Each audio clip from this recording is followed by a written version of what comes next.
TR Choksi ફિન્સર્વના Deven Choksi આપણી સાથે જોડાઈ ગયા છે. દેવેનભાઈ, ઘણું સ્વાગત છે. અને માર્કેટ આજે ઘણું મ્યુટેડ છે.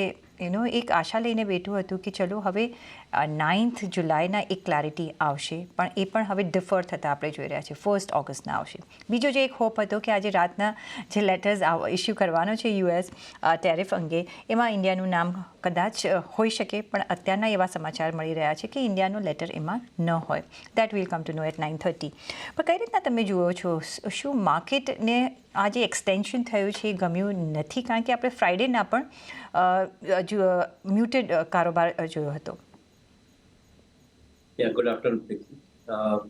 વેલ, મારા હિસાબે આઈ થિંક જેટલું બી ડિલે થાય છે એ કન્સ્ટ્રક્ટિવ છે, કારણ કે આખો જે ટેરિફનો સબ્જેક્ટ છે જે અમેરિકા ટાઈમ બાઉન્ડ રીતે ઇમ્પ્લિમેન્ટ કરવા માંગે છે, આઈ થિંક એની અંદર ઉતાવળ કરવાથી કદાચ નુકસાન વધારે થઈ શકે. સો મારા ખ્યાલથી આપણી ગવર્મેન્ટ જે રીતે કામ કરી રહી છે, that is inspiring lot of confidence, કારણ કે આઈ થિંક બહુ વ્યવસ્થિત રીતે આખું એક્ઝિક્યુશન થઈ રહ્યું છે. In my view point I think થોડું ડિલે પણ થાય ટેરિફ ઇમ્પ્લિમેન્ટેશન આપણે માટે સારું છે, આપણી ઇન્ડસ્ટ્રી માટે સારું છે. આપણે એક બિઝનેસ એરિયાની અંદર પ્લાનિંગ કરવા માટે આઈ થિંક એક ઓપોર્ચ્યુનિટી સારી મળી રહી છે. So I am not worried about that aspect. At the same time માર્કેટની અંદર પણ આ વસ્તુની સમજ છે, માર્કેટમાં પાર્ટિસિપન્ટ પણ આ વસ્તુ સમજી રહ્યા છે કે એમાં કોઈ તકલીફવાળું કામ નથી. નાઉ એક જગ્યાએ જ્યાં આગળ માર્કેટ અત્યારના તારીખમાં થોડું ઘણું સ્ટ્રગલ કરી રહ્યું છે, અટકી રહ્યું છે, એનું one of the reason is કે માર્કેટની અંદર ઇન્ડિવિજ્યુઅલ સેક્ટર અને સ્ટોક્સની અંદર રોટેશન ચાલી રહ્યું છે. એટલે જે થોડા નબળા સ્ટોક્સ, નબળા સેક્ટર્સ છે, જેના વેલ્યુએશન રીચ થઈ ગયા છે અથવા મેચ્યોર્ડ થઈ ગયા છે, એ કંપનીઓને આઈ થિંક પોર્ટફોલિયોમાંથી થોડી ઘણી એન્ટ્રી એક્ઝિટ મળી રહી છે. અને પોર્ટફોલિયોઝની અંદર જે કંપનીઓના ફંડામેન્ટલ સ્ટ્રોંગ છે, પણ આઈ થિંક એની અંદર જે અર્નિંગ ની સાથે વેલ્યુએશન થોડું ઘણું કમ્પેલિંગ ઓછું છે અથવા કંઈક કમ્પેલિંગ છે રાધર, એ કંપનીઓને અત્યારની તારીખમાં માર્કેટના પાર્ટિસિપન્ટ વધારે સારી રીતે એડ કરી રહ્યા છે. જે ડેરિવેટિવ માર્કેટનો એક થોડો ઘણો પ્રભાવ છે આ માર્કેટની અંદર, એ પ્રભાવ થોડો ઓછો થાય એવી એક સંકેત પણ મળી રહ્યા છે. અને એને પણ I think in a way it is a good thing which is likely to happen. But in my viewpoint, overall market is in adjustment period. આ જે એડજસ્ટમેન્ટ પીરિયડ છે એ ફર્સ્ટ ક્વાર્ટરના રિઝલ્ટ પછી માર્કેટને એક નવી ડિરેક્શન આપશે એવું મારું માનવું છે.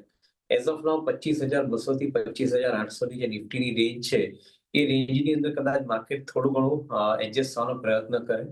નીચામાં કદાચ જો કરેક્શન આવે અને 24,200 થી 24,600 ની વચ્ચે જો કદાચ નિફ્ટી આવે એક વખત, તે અગેન બાઇંગ માટેની ઓપોર્ચ્યુનિટી થઈ જશે. એક વિન્ડો છે, 24,200 થી 25,800 ની એક અત્યારની તારીખમાં વિન્ડો છે, એ વિન્ડોની અંદર માર્કેટમાં ટાઈમિંગ ટ્રેડ કરી રહ્યું છે એવું અમને દેખાઈ રહ્યું છે.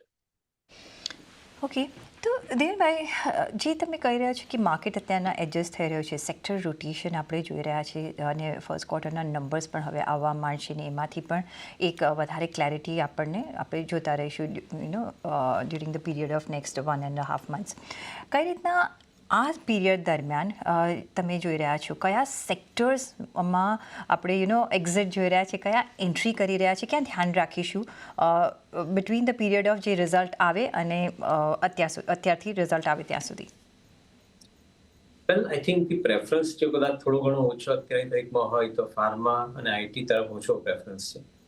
આઈ થિંક ન્યુટ્રલ પ્રેફરન્સ કદાચ ગણી શકાય એફએમસીજી સેક્ટરની અંદર. I think as this point of time જે લાર્જર અમાઉન્ટ ઓફ કન્વિક્શન અને આઈ થિંક પ્રેફરન્સ જેને ગણતા હોય એ વધારે છે, એ મેન્યુફેક્ચરિંગ ક્ષેત્રની અંદર કંપનીઓને થોડોક વધારે પ્રેફરન્સ મળી રહ્યો છે. એન્જિનિયરિંગ આરએનડી સેગમેન્ટ સાથેના જે આઈટીના બિઝનેસીસ છે, તે લોકોને પ્રેફરન્સ બેટર મળી રહ્યો છે. મારા હિસાબે કદાચ એડિશનલ વેઇટ એલોકેશન કોમોડિટી તરફ થઈ શકે. ફેરસ અને નોન ફેરસ મેટલ્સ બંનેની અંદર કદાચ ગ્લોબલી પણ એક ટ્રેન્ડ પોઝિટિવ દેખાઈ રહ્યો છે, અને પોર્ટફોલિયો ઇન્વેસ્ટરો પણ કદાચ એ તરફ પૈસા વધારે એલોકેટ કરી શકે એવું અમે જોઈ રહ્યા છે. અને I think slightly convincing approach સાથે એનબીએફસી કંપનીઝ જે લોકો કન્ઝ્યુમર લેન્ડિંગમાં છે અથવા હાઉસિંગ ફાઇનાન્સમાં છે, તેના તરફ કદાચ થોડો પ્રેફરન્સ વધી રહ્યો છે. So I think selectively we are seeing some weight allocations changing in favour of some of the high quality NBFC companies, some of the metal companies and manufacturing ક્ષેત્ર along with engineering R&D space. એમાં કદાચ થોડું conviction થોડુંક વધારે છે. જી, સાથે જે બીજો જે આપણે એરિયા આપણે ડિસ્કસ કરતા આવ્યા છે સતત એ છે કન્ઝમ્પશન ઓરિએન્ટેડ સેક્ટર્સ. પછી એફએમસીજીમાં તો આપણે જોઈ જ રહ્યા છીએ, ડિસ્ક્રિશનરી હોય કે આપણે પેઇન્ટ કાઉન્ટર્સ હોય કે ઈ કોમર્સ પ્લેટફોર્મ્સ હોય.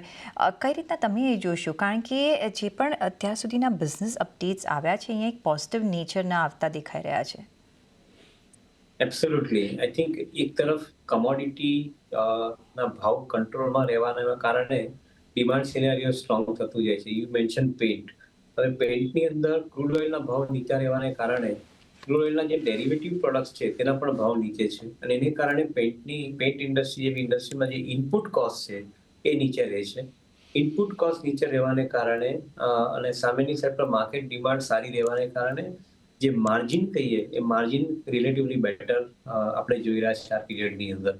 અને અમે લોકો હંમેશા એવું માનીએ છીએ કે જ્યારે ઇન્ડસ્ટ્રીનો ટ્રેન્ડ ફેવરેબલ થાય અને ત્યારે રો મટીરિયલ નીચે હોય અને ફિનિશ પ્રોડક્ટના પ્રાઇસ માર્કેટની ડિમાન્ડ સાથે સ્ટેડી રહેતા હોય, I think it's a best time I think આ ટાઈપની કંપનીઓ માટે. કંપનીઝ લાઈક એશિયન પેન્ટ છે કે બીજી પેન્ટ ઇન્ડસ્ટ્રીમાં જે કંપનીઓ છે એ લોકો માટે ગ્રોથ ડ્રાઈવર્સ ઘણા બધા મોટા છે. આજે ઓવરઓલ પેન્ટ ઇન્ડસ્ટ્રી કદાચ 90,000 કરોડની હોઈ શકે, એમાંથી લગભગ 33,000 કરોડની સાઇઝ એશિયન પેન્ટની જ છે, 1/3 સાઇઝ એશિયન પેન્ટની છે. આજે એવું દેખાઈ રહ્યું છે કે 90,000 કરોડની જે ઇન્ડસ્ટ્રી છે તે આવનારા 10 વર્ષની અંદર લગભગ 1,80,000 કરોડની આસપાસ જઈ રહી છે, which is double the size of what current industry size is. તો મોટી કંપનીઓ છે તે લોકોને કદાચ વધારે વહેલો ચાન્સ મળશે આ જર્નીમાં ડબલ થવા માટેનો. એ લોકોને 10 વર્ષની વેઇટ કદાચ નહીં કરવી પડે, એ લોકોની વેઇટ કદાચ 5 કે 6 વર્ષમાં કમ્પ્લીટ થઈ જશે. So that is where probably market is relatively more convince about. અને મારા ખ્યાલથી લોઅર રો મટીરિયલ કોસ્ટ અને બેટર ડિમાન્ડની સાથે steady price realization it's a sweet spot. એને કારણે આઈ થિંક કમોડિટી કન્ઝ્યુમર છે એ લોકો ટાઈપની એટલે કેમિકલ કમોડિટી કન્ઝ્યુમર છે એ કંપનીઓને માટે ટાઈમ ડેફિનેટલી સારો છે, which is one of them is paint industry. અને તમને શું લાગે છે gold will keep on shining? જે રીતના અહીંયા સેમ્પો ગોલ્ડ કે જે બી ગોલ્ડ ફિનાન્સિંગ કંપનીઝ છે એના નંબર્સ જે આવી રહ્યા છે, હજી કેટલી તમે અહીંયા શાઇન વધતા જોઈ રહ્યા છો? શું કરવું જોઈએ? ગોલ્ડની અંદર કન્ઝ્યુમર કરતા વધારે ગોલ્ડનું પરચેસ ગવર્મેન્ટ તરફથી થઈ રહ્યું છે વર્લ્ડની અંદર, અને એને કારણે આઈ થિંક આ તેજી બની છે. હું નથી માનતો કે કન્ઝ્યુમરને કારણે આ તેજી બહુ મોટી થઈ છે. કન્ઝ્યુમર જે કમ્પલ્સિવ બાઇંગ કરતો હતો એ કદાચ થોડું ઓછું કરી શકે છે because of the higher price at this point of time. Governments are preferring gold in their treasury. તો એને કારણે કદાચ અત્યારની તારીખમાં આપણા ગોલ્ડના પ્રાઇસ મુવમેન્ટ જોઈ રહ્યા છે, અપવર્ડ મુવમેન્ટ જોઈ રહ્યા છે. whether this will sustain or whether it will not sustain, time will tell. I am not a firm believer of gold story. મને એવું લાગે છે કે જ્યારે ગ્રોથ જોતા હોય ત્યારે equity always remains a better option as an asset class as against bullion asset class. Absolutely. બીજો જે આપણે તમે ટચ અપોન કર્યું અને એનબીએફસીઝ માટે ટચ અપોન કર્યું, આજે ઘણી બધી સ્મોલ ફાઇનાન્સ બેંક્સના અપડેટ્સ આવતા જોઈ રહ્યા છીએ અને એનબીએફસીઝ હોય, સ્મોલ ફાઇનાન્સ બેંક્સ હોય, એ કોર લેવલ પર કામ કરતા હોય છે, ગ્રાઉન્ડ લેવલ પર કામ કરતા હોય છે. કઈ રીતના તમે અહીંયાના એનબીએફસી સિવાય તમે શું આ સ્મોલ ફાઇનાન્સ હોય કે આજે ઉત્કર્ષ, ઘણા બધાના અપડેટ્સ આપણે આવતા જોયા છે, અહીંયા તમે એક નજર રાખશો? કારણ કે જે રીતના રૂરલ ડિમાન્ડ વધતી દેખાઈ રહી છે, પછી એ કાર્ડમાં હોય કે એફએમસીજીમાં હોય, બધામાં જે એ લોકોના જે ગાઈડન્સ આવ્યું છે એક સારું એવું પિકઅપ દેખાડી રહી છે. બહુ સબ્જેક્ટિવ ઇવેલ્યુએશન કરવું પડશે સ્મોલ ફાઇનાન્સ બેંકમાં ઇન્વેસ્ટમેન્ટ કરવા માટે, કારણ કે જે બેંકોની પાસે કસ્ટમર સારો છે, જેને પૈસા લેન્ડ કરે છે ને પૈસા રિકવર કરી શકે છે, એ બેંકને વધારે પ્રેફરન્સ આપવો પડશે. જેની પાસે કદાચ એ નથી કેપેબિલિટી, તો એ કદાચ એ બેંકોનો ગ્રોથ આવી શકે બીકોઝ પૈસાની આજની તારીખમાં ડિમાન્ડ છે, પણ આઈ થિંક પૈસા રિકવર કરવા માટે જો બેંક પાસે કેપેબિલિટી નહીં હોય અથવા એ લોકોને રિકવરીમાં નોન પરફોર્મિંગ એસેટ્સનો કોમ્પોનન્ટ એડ કરવો પડતો હોય, તો મારા હિસાબે ત્યાં સંભાળવા જેવું છે. હું પોતે હાઈ કોસ્ટ ઓફ લેન્ડિંગ એટલે હાયર રેટ ઓફ ઇન્ટરેસ્ટની સાથે લેન્ડિંગ કરવા માટે અને સ્મોલ ફાઇનાન્સ કંપનીના બિઝનેસ મોડલ માટે હું પર્સનલી પોતે કન્વિન્સ નથી. મારું એવું માનવું છે કે જે કંપનીઓ કન્ઝ્યુમર પાસે ડિજિટલ લિસ્ટથી પહોંચી જશે અને કોમ્પિટિટિવ રેટ પર પૈસા કન્ઝ્યુમરને લેન્ડ કરશે, એ કંપની માટે કદાચ વધારે સારો ટાઈમ રહેશે. અત્યારે કરન્ટલી જે કંપનીઓ કન્ઝ્યુમર પાસે હાઈ કોસ્ટ ઓફ લેન્ડિંગ સાથે જઈ રહી છે એ લોકો માટે રિયલ થ્રેટ છે નોન પરફોર્મિંગ એસેટ્સ પોતાની બુક્સમાં એડ કરવા માટેનું.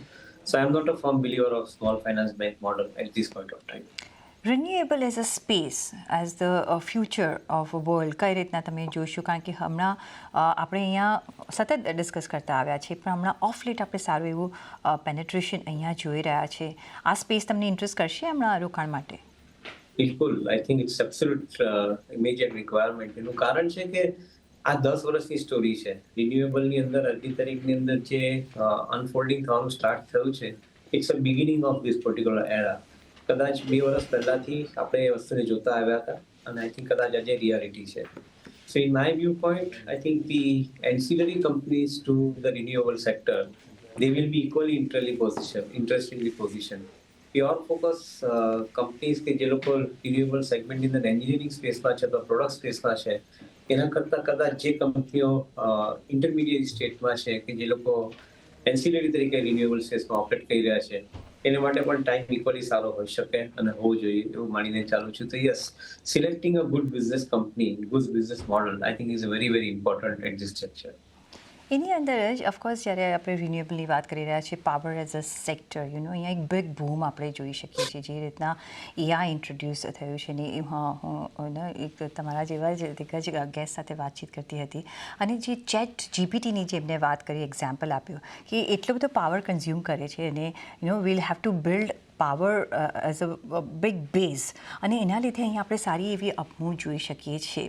કઈ રીતના તમે આ બંને સેક્ટર પર તમે નજર રાખશો from the point of view of future consumption?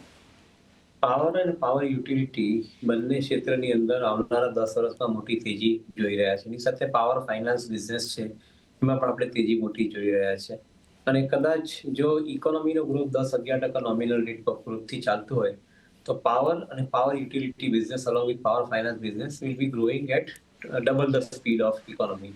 કારણ કે આવનારા 5 થી 10 વર્ષની અંદર આ ગ્રોથ મોટો આવવાનો છે. એટલે કદાચ 15 થી 20% રેટ ઓફ ગ્રોથની વચ્ચે આ સેગમેન્ટ ગ્રો થઈ શકે. સિલેક્ટિવલી આઈ થિંક ઘણી કંપનીઓની અંદર ઓપોર્ચ્યુનિટી મળી શકે એવી આપણે જોઈ રહ્યા છે. સાથે નવા ઓર્ડર બુક પણ આવી રહ્યા છે. સો our reading says that I think this particular space is more favorable when you are planning long-term investment. કદાચ insurance companies, provident fund, endowment funds, sovereign funds, એ ટાઈપના ફંડ જે લોકો 25 થી 50 વર્ષનું ઇન્વેસ્ટમેન્ટનું પ્લાનિંગ કરતા હોય, એ લોકો માટે આ સ્પેસ અત્યારે એક્સ્ટ્રીમલી લ્યુક્રેટિવ છે. ઇન્ડિવિજ્યુઅલ ઇન્વેસ્ટર માટે પણ લ્યુક્રેટિવ છે, પ્રોવાઇડેડ એ 3 થી 10 વર્ષની વચ્ચેનું પ્લાનિંગ કરી ઇન્વેસ્ટમેન્ટ કરે છે. ઓકે, તો લોંગર ટર્મ બેઝિસ પર જે રોકાણ કરી શકે છે એના માટે ઓફકોર્સ આ સ્પેસ હજી લ્યુક્રેટિવ છે. ઓન દેટ નોટ, દેવેનભાઈ, રજા લેવાનો સમય થઈ ગયો છે. ઘણો આભાર તમારો અમારી સાથે જોડાવા બદલ અને તમારા વેલ્યુબલ વ્યૂ પોઈન્ટ્સ અમારી સાથે શેર કરવા બદલ. Thank you so much. અને સાથે જ મને પણ આપશો રજા. જોડાયેલા રહેજો CNBC બજાર સાથે. નમસ્કાર.